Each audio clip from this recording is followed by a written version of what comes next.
First, live, local. This is Fox 12 Now.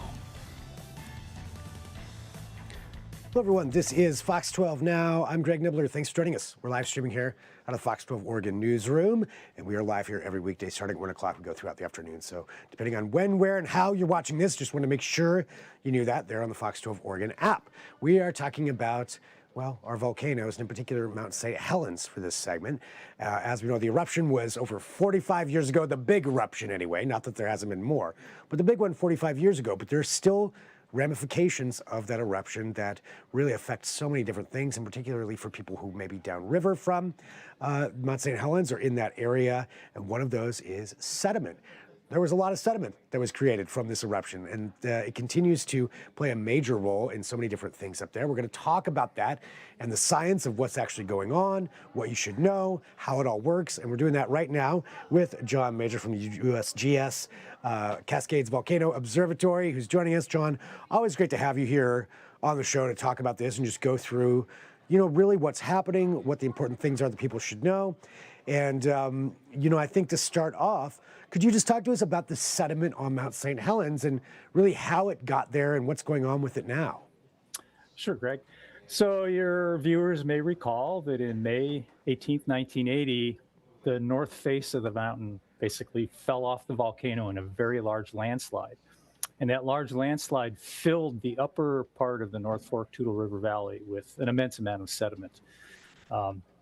In places, particularly right near Spirit Lake, that sediment is nearly 600 feet thick, and it tapers downstream in a wedge. That wedge runs for the better part of 20 plus miles downstream. So there's just this enormous amount of sediment very far up in the valley, up in the headwaters.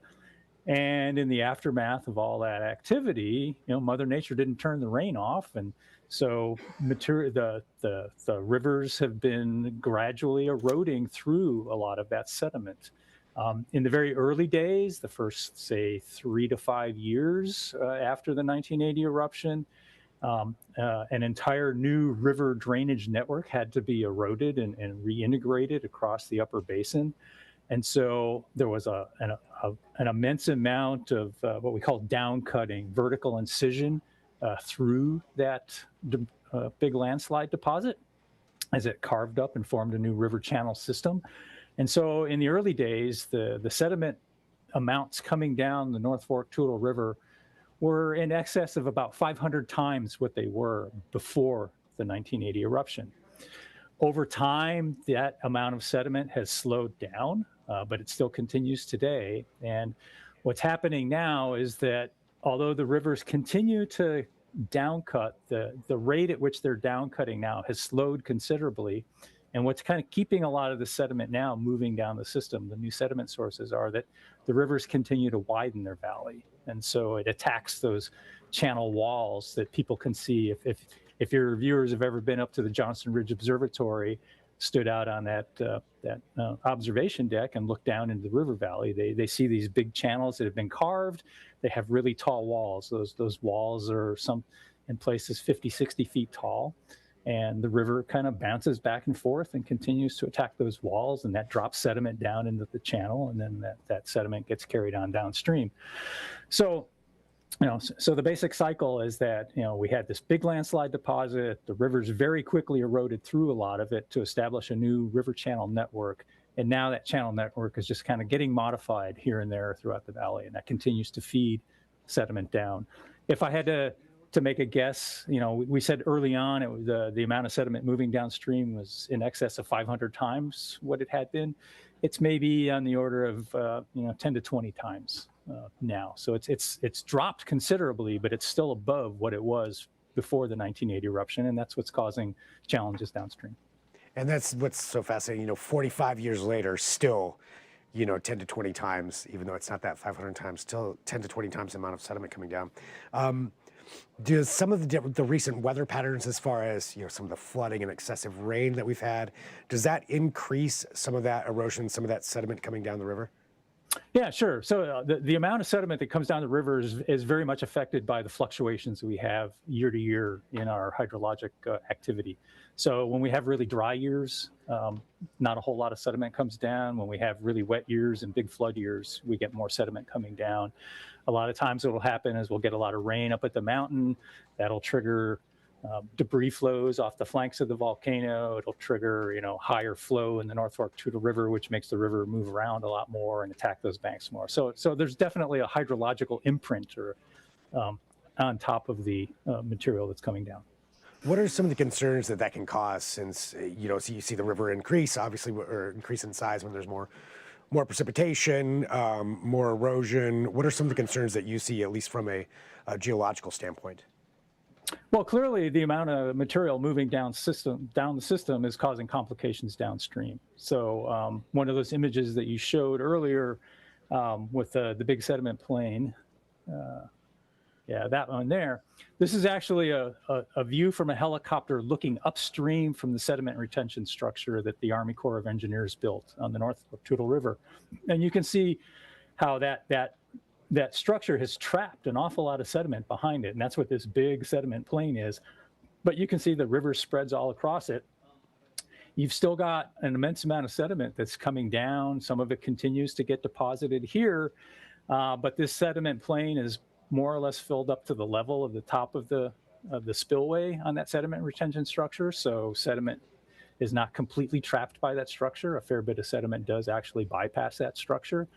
And so that's a continuing challenge, right? How to manage all this sediment that's coming downstream. If you can keep it trapped up here, then it doesn't cause complications downstream. But the sediment that's passing through is causing some complications. Until the sediment upstream it really slows down and basically goes back to what it used to be prior to the eruption. If it even gets there, we may be in a new normal where the amount of sediment that's coming down is never going to get back to what it was prior to the eruption, or it may take many hundreds of years. There have been various modeling projection efforts to try to estimate how much longer this sediment is going to come down the river system. And those estimates are anywhere from a few hundred years to possibly 1,000 years or more that we'll see an excess amount of sediment continue to come down this river system. So I would say that is what the normal expectation should be then, that there's going to be excess sediment for quite some time. Yeah, this sediment problem is not going away for a while. What I think, for looking at it again from the geological standpoint, and just understanding that this is what's going on. I mean, is this typical for an eruption to have something like this? Other places, is this how it is, or is this more unique to Mount St. Helens and the particular eruption that it had, losing that north face? Yeah, this is not unique to Mount St. Helens at all. We've had our scientists studying the river systems in the Cascade, around the Cascade volcanoes, up and down the Cascade chain. We see geologic records of this kind of extraordinary amounts of sediment being flushed out of the river systems that have been disturbed by volcanism. For example, the Sandy River that drains Mount Hood and comes out there in Troutdale. That lower part of the Sandy River Valley is there just is immense exposures of sediment that were flushed out of that river system back after the last round of eruptions at Mount Hood in the late 1700s. In fact, when Lewis and Clark passed through the area, they crossed over that river system probably within about 10 years of the last eruption of Mount Hood. And they actually named it the Quicksand River because it was so difficult to get across. And so that's later got shortened to the Sandy River. But what happened at Mount St. Helens happened on a much smaller scale at Mount Hood. But we see this in the rivers downstream of Mount Rainier. We've seen it in the rivers downstream of Mount Baker. We see it in the rivers downstream of Glacier Peak. So this is not an unusual happening at Mount St. Helens. And in fact, worldwide, a lot of the volcanoes that have been studied, we see similar kinds of things. Now, they may not last as long. Sometimes the amount of sediment that comes, the excess sediment that comes out of these river systems and causes problems may only last for several years, maybe a few decades. But there are some, like over in the Philippines, Mount Pinatubo had a huge eruption back in 1991, and it pumped out an enormous amount of sediment, just like Mount St. Helens, and it continues to do so. So eruptions that have these big landslides that are called debris avalanches that put enormous amounts of sediment in the headwaters of river valleys. Those are typically the sediment sources that pump sediment out for a long time. But even in the absence of a big debris avalanche, you can still get excessive amounts of sediment that come from volcanic eruptions. So this is not an uncommon thing. But what's interesting is this is not something we really understood very well prior to the eruption of Mount St. Helens. That's one of the big lessons that's come out of that 1980 eruption of Mount St. Helens.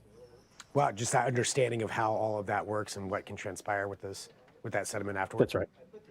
Yep. Interesting. Anything else that you think is important for people to know? Well, I mean, go back to 1980.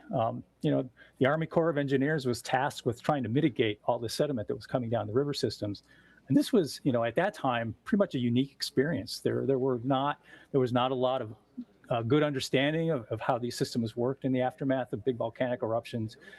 So they were really trying to come up with mitigation solutions that would last long time into the future, based on very little data at the time.